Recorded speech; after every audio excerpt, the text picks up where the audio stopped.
Boy, oh boy, we're having a hectic morning here. You should see what this studio looks like today. And it's all happening here on TNT this morning. It's certainly a pleasure to welcome this lady because she's an institution in Trinidad and Tobago.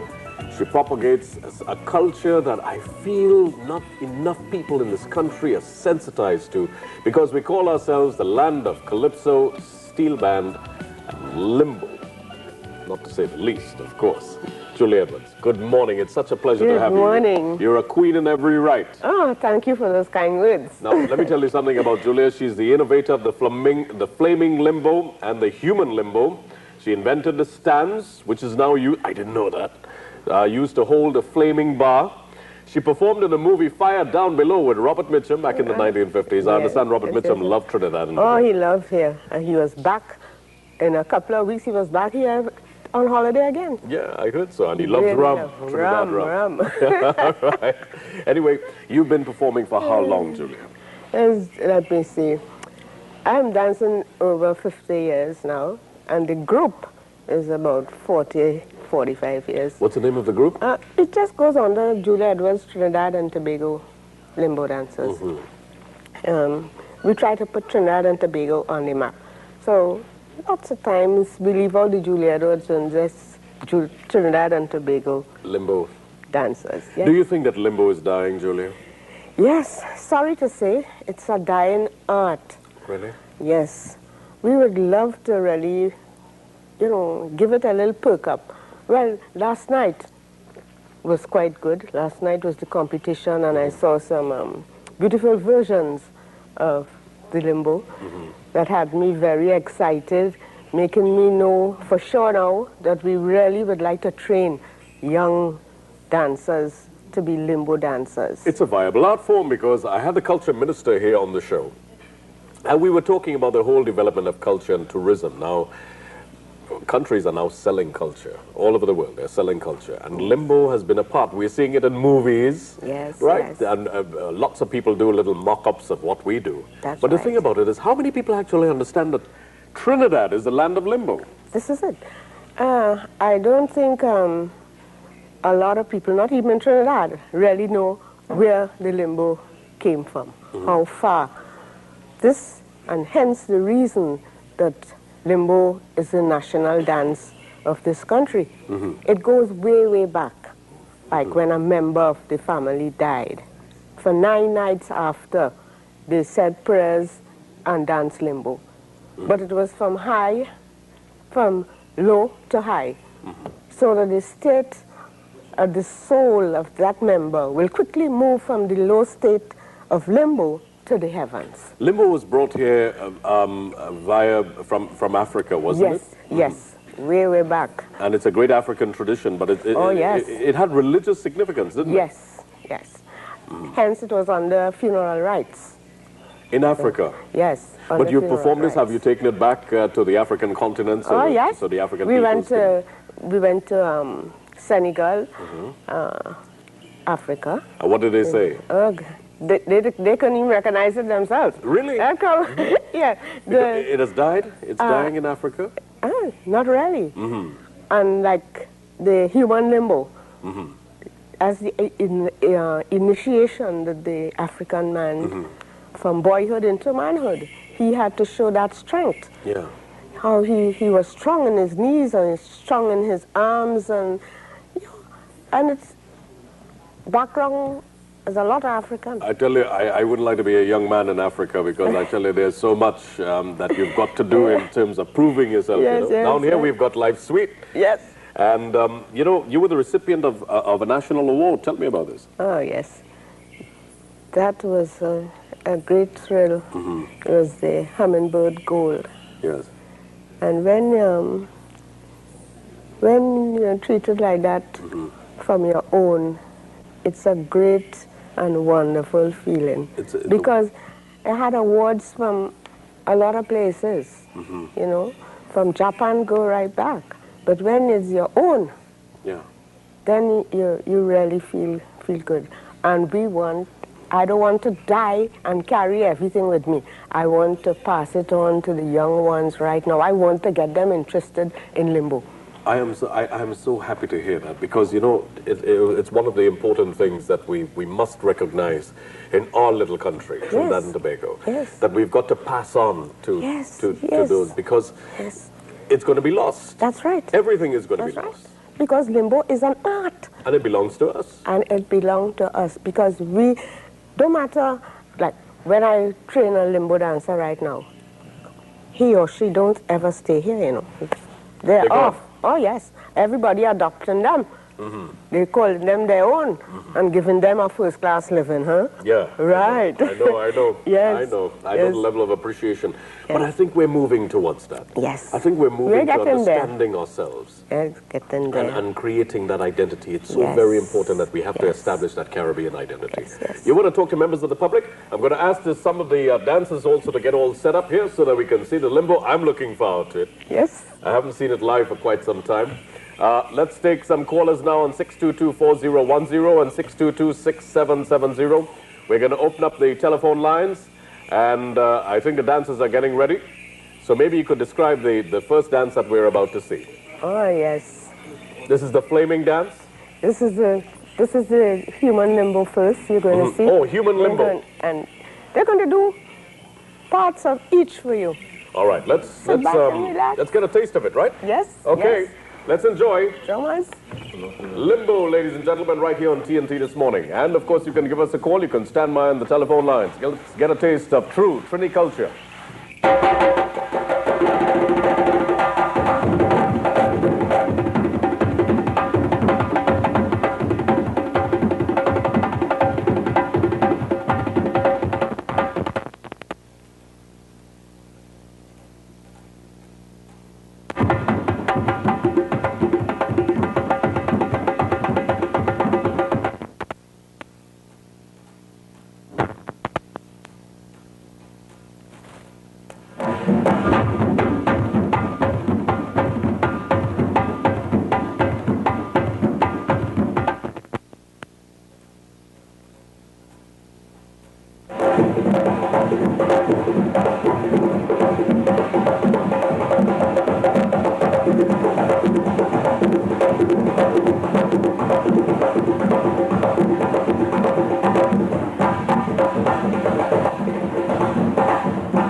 Julia, that I'm absolutely speechless, to be honest with you. I'm very, very that was mesmerizing. Absolutely mesmerizing. Thank you. We're going to be right back. I was flabbergasted by it. We're going to take, we got 2 callers standing by. Let's take these callers right now. Julia, it's moving, absolutely moving. Let's take Maloney first of all. Yes, Maloney, go ahead, please. Nathan, hello? Yes, hi. Yes, welcome to the show. Hello? Yes, ma'am, go ahead. Yes, I'm just calling to say hi, Auntie Julia. This is Shelley. Hello. Shelley, yeah. Okay. Very nice. Yeah, that's it. Oh, that's it. All right, thank you very much, Shelley. Bye-bye. Okay, bye-bye. We've got Belmont on the line. Yes, Belmont. That's totally flabbergasted by Julia, yes, sir. Hi, yes, welcome back into the arts and culture. Thank you very much. Mr. Julia, what has happened to this country, especially NCC? They have other people they handpick as friends. People like Julia, Tony Williams, Beryl, and a host of other athletes. They are left out. These are people created with creative ideas. I agree. You understand? Now, Julia will know. You might know Julia because you're a young man. Yeah. You understand? The milk's still in your face. The mother milk's still in your face. You know. But when Carnival times, Panorama, Julia dance troupe and many other dance troupe used to grace the streets before the Panorama and during the Panorama. Okay. With the Limbo dance, the sailor dance. These are things we don't do again, Julia. Almost everything. Belmont, I'm sorry, but time is actually running out on me. But thanks a lot. Right. Thank you very much for your positive contribution. We'll be right back with closing statements from Julia and a look at the news headlines. Please stay with us here.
Welcome back. Let's take a quick look at the news headlines. Brian Lara says he's taking a break from cricket with immediate effect.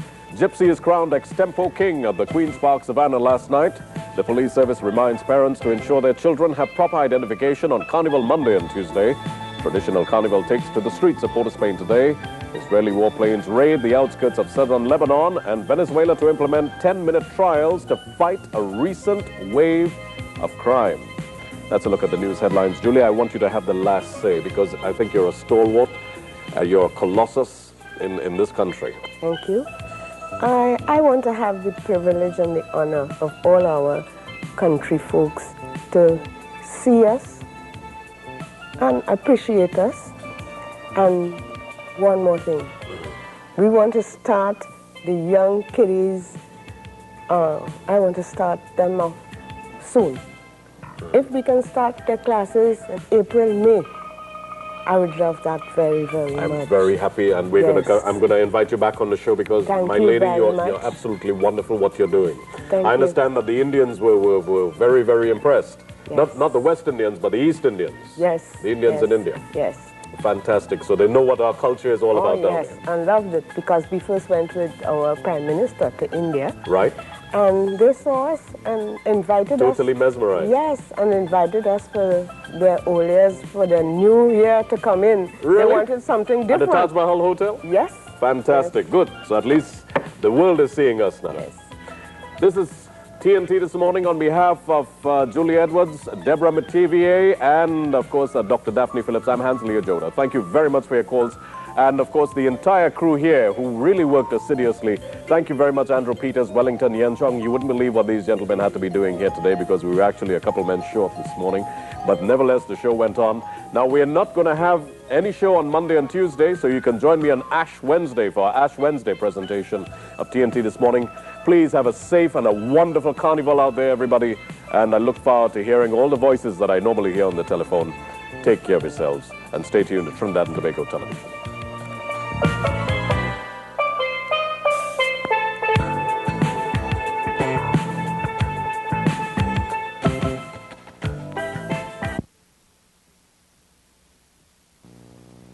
Is meant to provide some tertiary service and to service the central region as far as secondary services is concerned. The pediatric open heart surgery program is one of the tertiary service. We do offer adult open heart surgery. We had a hip replacement program, which is another tertiary service. Renal transplantation is done at the Eric Williams Medical Sciences Complex. We have an intensive care facility. Our pediatric intensive care facilities are fully commissioned. Our children at the moment are taken care in the adult facility. We are hoping in the not too distant future to commission a dedicated pediatric intensive care facility. Now, gentlemen, we've got a caller standing by. Let's take this caller right now. This is on 622-4010 and 622-6770. Hi, welcome to the show. Good morning, Belmont. Hello? Yes, ma'am. Yes, good morning, sir. Yes, morning. Yes. I have a question for the panel. Yeah. All right, my husband is 48 years old, and he suffered with severe chest pains on and off, especially when he smoked. He was recommended to do an ECG. The ECG came out negative, that his heart is okay, but the pain continued, and he was recommended to do a chest x-ray. He got his results, and the x-ray said he had an enlarged heart, he had cardiac arrest, and he's kind of like getting these pains more severe, and I needed some advice on how serious is his condition. So, All right. you could help? All right, you seem to know quite a lot there on the condition, Dr. Rahman. It's a 41-year-old man, she said it was. 48. 48 who smoked cigarettes, getting chest pains. With a normal ECG and a chest X-ray with a large heart. The normal ECG does not mean that the chest pain is non-cardiac. I think she should consult her doctor, proper history should be taken. Maybe if the ECG is normal, her doctor would recommend whether he requires an exercise stress test or not. Certainly, he should stop smoking. Right away. Yes, I think this is a warning to the entire population of one of the dangers of smoking. Heart disease is very common in Trinidad and Tobago, and certainly cigarette smoking is a major contributor. All right, let's take Shagwanas on the line. Yes, Shagwanas, welcome to the show. Good morning. Yes, good morning. Yes, Shagwanas. Mr. Robert, good morning. We have a plan for all 3 hospitals. We are working international society. We work the same thing like a United Nations, right? And we have the fund for the hospital. We have the money put in the bank. Every $1 million, they promise to work $10,000 a month, 10%. $50 million in the bank, that is work out to $500,000. And that money go to the hospital. We have the plan for 12 Trinidad 36 community. We have the plan for emergency station. Every community, we buy about 2 acre land. And we have I saw your Manobo did. Well, no, actually I don't. I'm sorry. Rescue You know what he's talking about here, Dr. Rahman? No, we don't. I'm sorry. We need something new for the country. All right. So we want to, like Mr. Lopat, if we have contact you about this community chest fund. So you have any telephone number, we contact you, right? The phone number 671-2010. Okay. You can call us back afterwards and you can speak to the doctor and, of course, you can give the necessary information. Yeah. Okay, thank you very much, sir. Coming back, the whole development of primary health care certainly takes a lot of strain off the hospitals. Is this the case in England as well? Well, I was going to come to that. In England, a lot of funding is done by the National Health Service. But you'll be surprised, it's something like pediatric cardiac surgery. A large proportion of instruments and facilities in intensive care unit and pays of some staff are also provided by charity organizations. And money raised by a variety of charitable trusts for a variety of events like London Marathon and all sorts of things. And it's an expensive exercise. At the end of the day, the child who comes through has surgery for free. But that is a very, it's a completely misleading idea. There's a lot of expense involved behind this. People who are privately insured naturally pay, the insurance companies cover those costs. The charity covers the rest of the costs, and you'll be surprised what amount, the proportion of money actually paid by NHS is not that significant. All right, let's take St. James on the line. Yes, St. James, go ahead. I'm sorry, that's St. Joseph. My apologies. St. Joseph, welcome to the show. Yes, good morning to the panel. I have a question for the panel here. Yeah. You know, there's a little boy I've known for some time, 3 years. He has a problem, I think band syndrome. I don't know if I have the correct name here. And his hands are joined together. And every time he goes to the hospital, that's the Mount Hope Hospital, they always have him put, every 6 months he's been put off and keep putting him off all the time. You know, he's asking questions about his hands. What could be done about that? His hands are joined together. How? Yeah, not the hands, the fingers, sorry. The fingers are joined together like this? Yeah. I see, and it can move. Yeah. That's what you're saying? Yeah. And you've been going to Mount Hope? Yeah, and they've been putting it off all the time, every 6 months or so. What are they putting off? The surgery? No, just the appointment. Every time they have an appointment, I see. They come to say you have to come back another 6 months. Have you seen a private doctor? But let me ask Dr. Raman to answer this. I need to get the details, but if you could contact Mrs. Hingston, the customer service division at the Aquarius Medical Sciences Complex, I would look into it and ensure that the appropriate thing is done. All right. We'll be right back with the closing comments from our doctors, Dr. Ash Pawadi and Dr. Rashid Rahman in just a moment. We've also got the news headlines coming up in just a moment. Please stay with us.